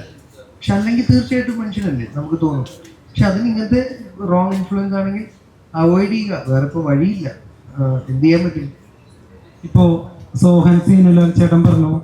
പക്ഷെ അതിൽ ഞാൻ ചോദിച്ച ഒരു ചോദ്യത്തിനോട് എനിക്കൊരു ഞാൻ തിരിച്ചു ചോദിച്ച ഒരു ചോദ്യം, ഇത് എന്തുകൊണ്ട് മറ്റ് പ്രമുഖ സൂപ്പർ സ്റ്റാർസ് ആയ അദ്ദേഹം പേരെടുത്ത് പറഞ്ഞ വ്യക്തികളോട് ഈ ചോദ്യം ചെല്ലുന്നില്ല, കേസുകൾ ചെല്ലുന്നില്ല? അപ്പോൾ എൻ്റെ കൂടെ അന്ന് ഞാൻ അതേപോലെ ഒരു ഇതിൽ പാർട്ടിസിപ്പേറ്റ് ചെയ്തപ്പം ഞാൻ ആക്ച്വലി ഭയങ്കര ഇച്ചിരി സന്തോഷിക്കുന്ന ഒരു കാര്യം, വിരാട് കോഹ്ലിയും തമന്നയും ഞാനും വരുന്ന കേസിലെ പ്രതികൾ. അപ്പോൾ അത് ഞാൻ ഇച്ചിരി കൊള്ളാം, വിരാട് കോഹ്ലിക്ക് പിന്നെ അറിയാലോ എന്നുള്ളൊരു തോന്നലുണ്ടായി. പറയാലോ എവിടെയെങ്കിലും കണ്ട നമ്മളൊരു കേസിലെ പ്രതികളായിരുന്നു. അപ്പോൾ പക്ഷെ അവർക്ക് എന്തുകൊണ്ടാണ് പ്രിവിലേജ് അപ്പം അല്ലേ? അപ്പം ധ്യാൻ ശ്രീനിവാസിനെ ക്രിട്ടിസൈസ് ചെയ്യുമ്പോൾ അല്ലെങ്കിൽ അത് ചെയ്യുന്ന ആർക്കും ഇതിവിടെ പെർമിസിബിൾ ആണ്. ഈ രണ്ടും ആ ഡബിൾ സ്റ്റാൻഡേർഡ് മാറ്റണ്ടേ? അല്ല, സിഗരറ്റ് ഇവിടെ വിൽക്കാം, മദ്യം ഇവിടെ വിൽക്കാം, അത് മരിച്ചു പോകുമെന്ന് നമുക്കറിയാം, ചെയ്താൽ ശരീരത്തിന് നല്ലതെന്ന് അറിയാം, അതിൻ്റെ പുറത്ത് എഴുതി വെച്ചിട്ടുണ്ട്. പക്ഷെ അതിൽ നിന്നുള്ള വരുമാനം വേണം, അത് ചെയ്യുന്നത് തെറ്റ്. അതെന്താ പറയുക, അത് ഭയങ്കര നേർരേഖയാണ്. എനിക്കൊന്ന് സോഹൻ ചേട്ടൻ അതിനെ കുറിച്ച് നമുക്ക് കാര്യം. പിന്നെ മറ്റൊരു കാര്യം എന്ന് വെച്ച് കഴിഞ്ഞാൽ മമ്മൂക്കൊക്കെ ഡൗട്ട് ചോദിക്കട്ടെ? അതെ അതെ, മാത്രമല്ല എൻ്റെ ഒരു ഡൗട്ട് ചോദിക്കട്ടെ, അതുകൊണ്ട് മാത്രമല്ല അവർക്കൊക്കെ അവരുടെ PR ടീമും അഡ്വക്കേറ്റ്സും ഏജൻസീസും ഇതിൻ്റെയൊക്കെ എല്ലാ നിയമവശങ്ങളും ചെക്ക് ചെയ്തിട്ടാണ് ഇതൊക്കെ അവർ പാർട്ടിസിപ്പേറ്റ് ചെയ്തത്. അപ്പോൾ ഇന്ത്യൻ നിയമം ഇതിനെ സപ്പോർട്ട് ചെയ്യുന്നുണ്ട്. അപ്പോൾ ഒരു പൗരൻ എന്നുള്ള നിലയിൽ അത് ചെയ്യകൂടെ എന്ന് തോന്നിപ്പോകും. അപ്പോഴാണ് താങ്കൾ പറഞ്ഞ ഈ സമൂഹത്തിനോടുള്ള ഒരു കമ്മിറ്റ്മെന്റ്. യെസ്, അതൊരാളുടെ പേഴ്സണൽ ടേക്കാണ്. അത് തെറ്റ് പറ്റിയിട്ടുണ്ടെന്ന് തോന്നിയാൽ അയാൾ ലെറ്റ് ഇറ്റ് കറക്റ്റ്. ഞാനും അങ്ങനെ ഒരിക്കൽ ചെയ്തു, അത് തെറ്റാണ് ചൂണ്ടിക്കാണിച്ച സമയത്ത് അത് കറക്റ്റ്. തെറ്റ് ചെയ്യാത്തവരായിട്ടുള്ള എല്ലാവരും are bound to make mistakes. അതിൽ അല്ലെങ്കിൽ മനുഷ്യനല്ല. അപ്പം അതുകൊണ്ട് ഭയങ്കര നമ്മൾ ക്രിട്ടിസൈസ് ചെയ്യേണ്ട കാര്യമില്ല. അന്ന് അയാൾക്കൊരു എറർ പറ്റി ഉത്തരം പറഞ്ഞതിൽ അത് എത്രയോ നമ്മളെ ചിരിപ്പിച്ചതാണ്. അത് പുള്ളിക്ക് തെറ്റാണെന്ന് തോന്നിയല്ലോ എന്ന് എനിക്കറിയാം. ഞാനത് കറക്ഷൻ കൊണ്ട് വേണം, എനിക്കൊരു കറക്ഷൻ വേണം. ഇത് എനിക്ക് എൻ്റെ വേർഷനാണ് കേട്ടോ, അതത് പ്രശ്നത്തിൻ്റെ. പുള്ളിക്ക് ഇത് തെറ്റാണോ തോന്നിയോ ഒന്നും എനിക്കറിയില്ല. ഞാൻ ധ്യാനിന് വേണ്ടി അഡ്വക്കേറ്റ് ചെയ്യുന്നതാണ്. ഓക്കെ, പറഞ്ഞു അതിൽ തന്നെ അതിൽ പറയുന്നുണ്ടല്ലേ? ഓക്കെ, ആ ചേട്ടനോട് ചോദ്യം ചോദിക്കാൻ വന്നതാണ്.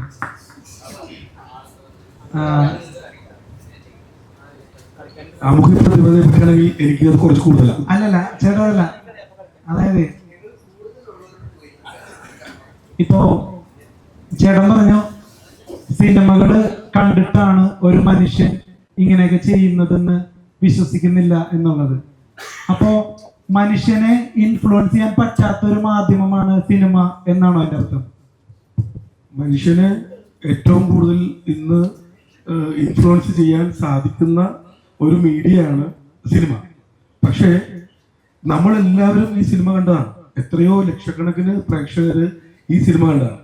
ഇൻഫ്ലുവൻസ് ചെയ്യുക എന്ന് പറയുന്നത് ഇത്തരം ബ്രൂട്ടലായിട്ടുള്ള കാര്യങ്ങൾ ചെയ്യാൻ നമ്മളെല്ലാവരെയും അത് ഇൻഫ്ലുവൻസ് ചെയ്തിട്ടില്ല. അത് ഒന്നോ രണ്ടോ വ്യക്തികളിൽ അതിനുള്ള ഒരു ഇൻഫ്ലുവൻസ് ഉണ്ടായെങ്കിൽ അവരുടെ ഒരു മെന്റൽ സ്റ്റാറ്റസ് കൂടി നമ്മൾ പരിശോധിക്കണമെന്ന് ഞാൻ പറഞ്ഞു. കാരണം ഇന്നത്തെ കാലഘട്ടം കൂടി, അതായത് വയലൻസ് സിനിമകളെ ആഘോഷിക്കപ്പെടുന്ന ഒരു കാലഘട്ടമാണ്. കുറച്ചു നാൾ മുമ്പ്, വർഷങ്ങൾക്ക് മുമ്പ്, പൃഥ്വിരാജിന്റെ വയലൻസ് എന്ന് പേരിട്ടൊരു സിനിമ ഇവിടെ ഫ്ലോപ്പായ നാടാണിത്. സ്റ്റോപ്പ് വയലൻസ് എന്ന് പേരിട്ടൊരു സിനിമയിൽ പൃഥ്വിരാജ് ഭയങ്കര നെഗറ്റീവ് ക്യാരക്ടറാണ്. പക്ഷെ ആ സിനിമ അന്നത്തെ കാലത്ത് കേരളത്തിൽ ഫ്ലോപ്പായിരുന്നു. പക്ഷെ അതേ ഒരു രൂപത്തിലുള്ള സിനിമകൾ ഇന്നത്തെ കാലത്ത് വന്നാൽ ഹിറ്റ് ആവുന്നു. അന്ന് നന്മയുള്ള സിനിമകൾ ഓടിയിരുന്നു. ഇപ്പൊ ജനപ്രിയൻ, വിനോദയാത്ര, സത്യനന്ദിക്കാടിന്റെ സിനിമകൾ. ഇന്ന് അതേ ആളുകളുടെ നന്മയുള്ള സിനിമകൾ ഓടുന്നില്ല, മറിച്ച് വയലൻസ് സിനിമകൾ ഓടുന്ന ഒരു കാലഘട്ടമാണ്. അപ്പൊ ആ കാലഘട്ടത്തിൽ കുറച്ചും കൂടി ശ്രദ്ധിക്കേണ്ടതല്ലേ സിനിമാക്കാര്? അതിനോട് എനിക്ക് 1% പോലും യോജിപ്പില്ല. ഇപ്പോ സൂക്ഷ്മദർശിനി എന്ന് പറയുന്ന സിനിമ വയലൻസ് ഉള്ള സിനിമയല്ല, അത് നന്മയുള്ള സിനിമയാണ്. അതുപോലെ ഒരുപാട് സിനിമകൾ ഞാൻ പേരെടുത്ത് പറയുന്നില്ല. അപ്പൊ മഞ്ഞമ്മൽ ബോയ്സ്, അതൊക്കെ നന്മയുള്ള സിനിമകൾ തന്നെയാണ്. സ്നേഹത്തിന്റെ, ത്യാഗത്തിന്റെ സിനിമയാണ്. സിനിമ ഓടുന്നത് സിനിമയില് നന്മയുണ്ടോ വയലൻസ് ആണോ എന്ന് മാത്രം നോക്കിയിട്ടല്ല. സിനിമ മൊത്തത്തിൽ ടോട്ടാലിറ്റി നന്നായിരിക്കണം. അത് നന്മയുടെ രീതിയിൽ വന്നാലും തിന്മയുടെ രീതിയിൽ വന്നാലും ഏത് രീതിയിൽ വന്നാലും നമ്മൾ ആസ്വദിക്കുന്നത്, നമ്മൾക്ക് ആസ്വദിക്കാൻ പറ്റുന്ന രീതിയിൽ ആ സിനിമ നമ്മുടെ മുന്നിലേക്ക് വരണം. അല്ലാതെ പിന്നെ ആ നാളെ പോയിട്ട് കുറെ ആൾക്കാരെ വെട്ടി കൊല്ലുന്ന ഒരു വയലൻസ് സിനിമ ഉണ്ടാക്കി നിങ്ങളാരും കാണില്ല. ആ സിനിമ നന്നായിരിക്കും. അപ്പൊ അങ്ങനെയാണ് കൃത്യമായി സിനിമ സമൂഹത്തിനെ സ്വാധീനിക്കപ്പെടുന്നത്. ഇപ്പോ എന്റെ രാഷ്ട്രീയം പ്രചരിപ്പിക്കാൻ എനിക്ക് സിനിമ ഉണ്ടാക്കാൻ പറ്റില്ല. എന്റെ രാഷ്ട്രീയം നിങ്ങളിലേക്ക് എത്തിക്കാൻ വളരെ തന്ത്രപൂർവ്വം ആദ്യം ഞാനൊരു ഗംഭീര സിനിമ ഉണ്ടാക്കണം. ആ സിനിമയിലൂടെ വളരെ വിദഗ്ധമായിട്ട് എനിക്ക് പറയാൻ പറ്റും. അല്ലാതെ ഇതാണ് എന്റെ രാഷ്ട്രീയം എന്ന് പറഞ്ഞാൽ സിനിമ ഉണ്ടാക്കി ആരും കാണില്ല. അപ്പോ നമ്മുടെ ചോദ്യം സിനിമയെ മാത്രം ഈ സാമൂഹ്യ മാറ്റത്തിൽ കുറ്റം പറയണമെന്നാണ് ഞാൻ പറഞ്ഞത്. ഈ ലഹരിക്കെതിരെ സിനിമയെക്കാളൊക്കെ വലിയ മാഫിയാണ് ലഹരി മാഫിയ. എത്രയോ കോടികളാണ് അവര് ഇൻവെസ്റ്റ് ചെയ്യുന്നത് കേരളം പോലുള്ള ഒരു കൊച്ചു സംസ്ഥാനത്തിലേക്ക് ലഹരി കൊണ്ടുവരാൻ. അപ്പോൾ അവരെയൊക്കെ സേവ് ചെയ്തുകൊണ്ട് സിനിമയെ മാത്രം തകയും. അറിയത്തില്ല, ഇതുവരെ പറഞ്ഞിട്ടില്ല. ഷൂട്ടിന്റെ വിശേഷങ്ങളും പറഞ്ഞെന്നല്ലാതെ പൊന്നപ്പനെ കുറിച്ചൊന്നും പറഞ്ഞിട്ടില്ല. ചതിയാണല്ലോ, അതിനെ മാസാക്കാൻ പറ്റില്ലല്ലോ. തിരിച്ച് നാൻസി റാണിലോട്ട് തന്നെ വരാം. അതുകൊണ്ടല്ല, നിങ്ങളുടെ അത്യാവശ്യം സമയമില്ലേ? ചോദ്യം ഉണ്ടോ?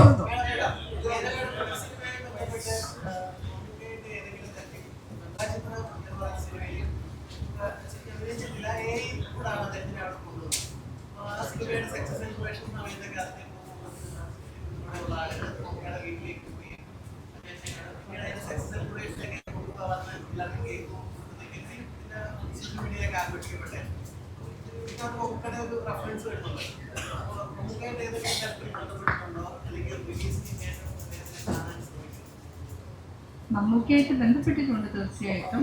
പിന്നെ ഈ സക്സസ് സ്റ്റോറിക്ക് സക്സസ് സെലിബ്രേഷൻ ഇതിനെല്ലാം വന്നു എന്ന് പറഞ്ഞു. ആദ്യം മൂവി റിലീസ് ചെയ്തിട്ട് അതിനുശേഷം നിങ്ങൾക്ക് സെലിബ്രേഷൻ കാര്യങ്ങളെല്ലാം വരുമ്പോഴത്തേക്കും നോക്കാം. ഈ സിനിമ തിയേറ്ററിൽ എത്തുന്നതാണ് 9AD മനുവിനോടൊപ്പം സഹകരിച്ച് ഞങ്ങളുടെ ഓരോരുത്തരുടെയും സന്തോഷം. ബിക്കോസ് മനു ആഗ്രഹിച്ചത് അതാണ്. സോ ആ റിസൾട്ട് അവിടെ സംഭവിക്കുകയാണ്, റെസ്റ്റ് അല്ല. ബിക്കോസ് ഇറക്കാൻ പറ്റുക എന്നുള്ളത് തന്നെയായിരുന്നു ഏറ്റവും വലിയ കാര്യം ഈ സിനിമയെ സംബന്ധിച്ചു. അതിന് ലാലേട്ടൻ സംബന്ധിച്ചു അദ്ദേഹത്തിൻ്റെ കമ്പനി ചെയ്തു തരുന്ന ഈ ഒരു കാര്യം വീണ്ടും നമ്മൾ വളരെ താങ്ക്ഫുള്ളി ഓർക്കുന്നു. എല്ലാ കാര്യങ്ങളും, എല്ലാ ആർട്ടിസ്റ്റും മറ്റേത് ഒക്കെ മാറ്റി നിർത്തി നമുക്ക് ഈ സിനിമയുടെ ഒരു നല്ല റിലീസിനാണ് ഞങ്ങളെല്ലാവരും നോക്കിക്കാണുന്നത്. ഏപ്രിൽ 18 എന്നുള്ളത് വളരെ മനോഹരമായ ഒരു ഡേറ്റാണ്, ഒരു സിനിമയാണ്, ബ്യൂട്ടിഫുൾ ഫിലിമുമാണ്. അപ്പം ആ ഡേറ്റിന് എല്ലാം മറന്ന് ഈ സിനിമ നല്ലതാണെങ്കിൽ ഗംഭീരമായിട്ട് കൂടെ നിൽക്കുകയും എന്നാൽ കുഴപ്പങ്ങളുണ്ടെങ്കിൽ അതിനെ റൈറ്റ് രീതിയിൽ ക്രിറ്റിസൈസ് ചെയ്യാൻ ഉള്ളൊരു ക്ഷമ നാൻസി റാണിയോട് കാണിക്കണം. Because we are all standing four Manu and his dream and vision. Thank you.